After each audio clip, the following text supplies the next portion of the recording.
नमस्कार, स्वागत है आपका किस्सा सुनने में। मन्नू भंडारी द्वारा रचित उपन्यास आपका बंटी में। आइए शुरू करते हैं। अभी तक आपने सुना बंटी सोने जाता है, परंतु उसे नींद नहीं आती तो वह भरी धूप में जाकर करौंदे तोड़ने लगता है। तब तक वहाँ पे उसके वकील चाचा आ जाते हैं, जिससे वह अपने मम्मी को आवाज़ देता है।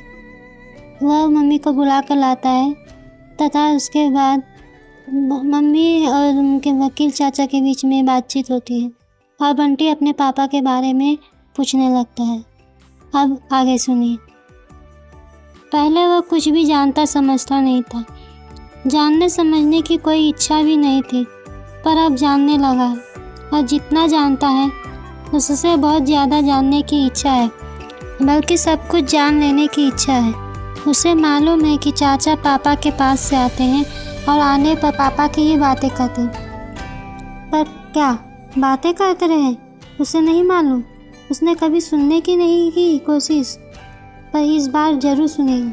हाँ, इतना उसे ज़रूर मालूम है कि चाचा 1-2 दिन के लिए आकर मम्मी को 10-12 दिनों के लिए बदल जाते हैं।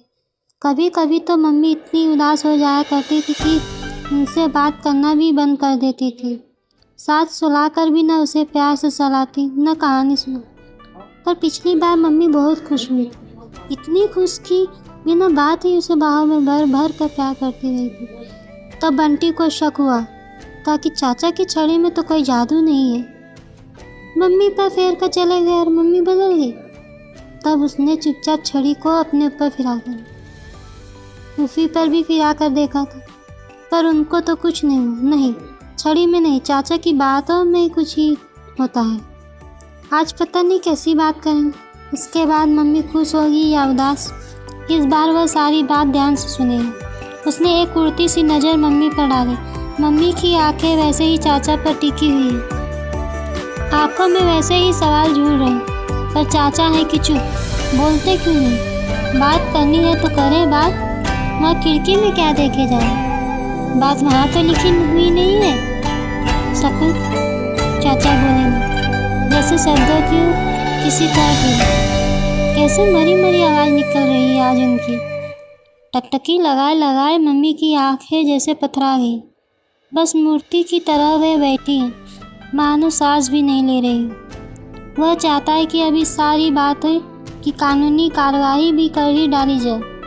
चाचा का स्वर कैसे बिखर बिखर रहा है। यही बात करनी थी चाचा को, पर इसका मतलब वह तो पापा है।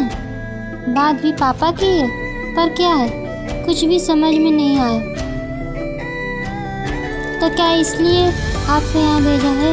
मम्मी का चेहरा ही नहीं, उनकी आवाज़ भी सख्त हो गई। वही प्रिंसिपल वाला चेहरा।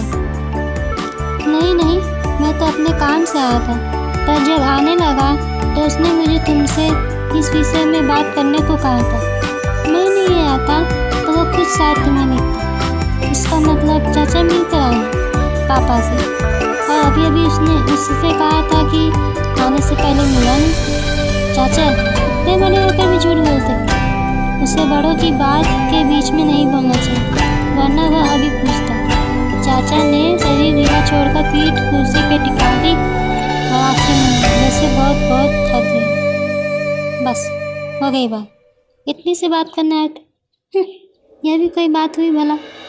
आज कुछ देर आराम कर लीजिए, रात के सफ़र की थकान भी है, बाकी बातें शाम को हो जाएंगी। ऐसी कौन सी नई बात करनी है? वाक्य का अंतिम हिस्सा मम्मी ने जैसे अपने आप से और बिना चाचा का उत्तर पाए ही अलमारी खोलकर एक चादर निकाली और ड्राइंग रूम के दीवान पर बिछा दी। चलिए जाकर लेट जाइए, मम्मी ने ऐसा कहा जैसे बंटी को कह रही, और चाचा भी बिल्कुल चुपचाप उठकर चले गए। पता नहीं वे सचमुच ही थके हुए थे या पता नहीं मैं जैसे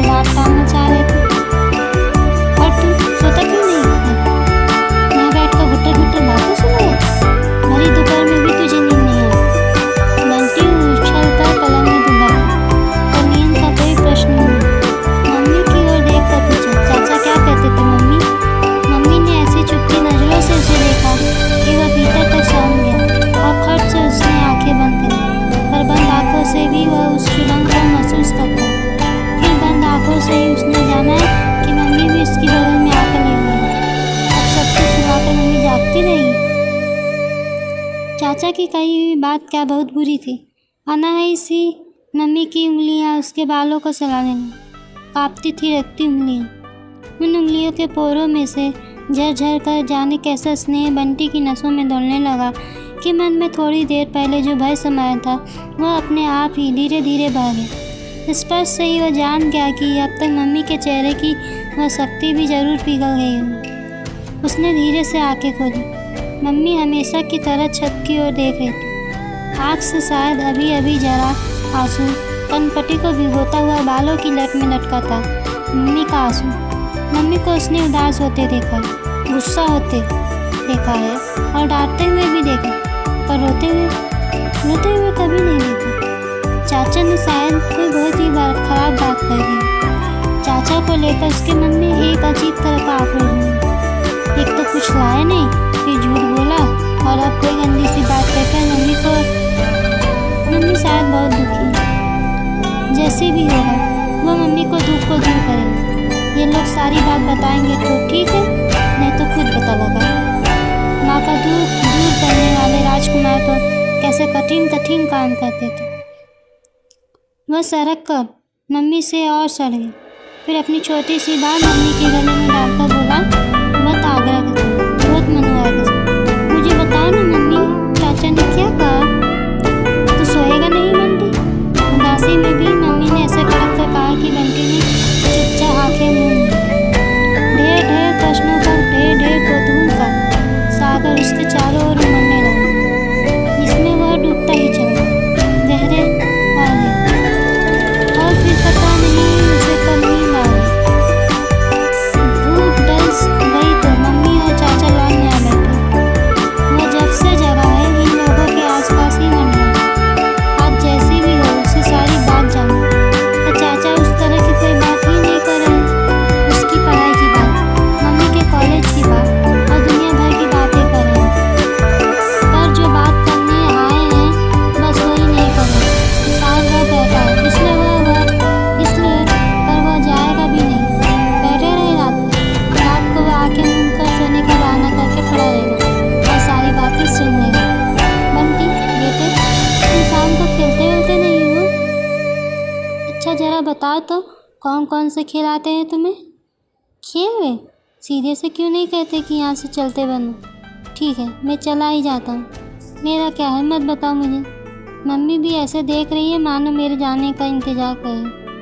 बंटी बिना एक शब्द भी बोले भीतर आया, पर मन उसका जैसे वहीं अटका रहा। नहीं वह जरूर सुनेगी। मेहंदी की मेड़ के किनारे घुटनों के बल चलकर वह फिर वहीं आ गया। चाचा की कुर्सी के पीछे मोर पंखी का जो पौधा है उसके पीछे डूबकर बैठ जाए तो कम से कम चाचा की बात तो सुन ही सकेगा। बात तो उन्हें ही करनी है। कहीं मम्मी या चाचा ने देख लिया तो? बाप रे, इस बात से ही मन भीतर तक पाया। तभी भीतर से मन ने दिखा, बस इसी बूते पर कुछ करना चाहते हैं। राजकुमार तो राक्षसों के महलों तक में घुस गए, बड़ी बड़ी मुसीबतें उठा ली और तुम कुर्सी के पीछे तक नहीं जा सकते। आखिर हिम्मत करके बिना जरा सी आवाज़ पहले मोर पंखी के घने घने पौधों के पीछे आया और फिर सड़क पर चाचा की कुर्सी के पीछे कुछ बड़ा काम कर डालने का संतोष भी और कुछ बुरा काम करने का डर भी, पर नहीं, मम्मी का दुख करने के लिए शायद सभी तरह के काम करने। यह मम्मी का काम, अच्छा काम।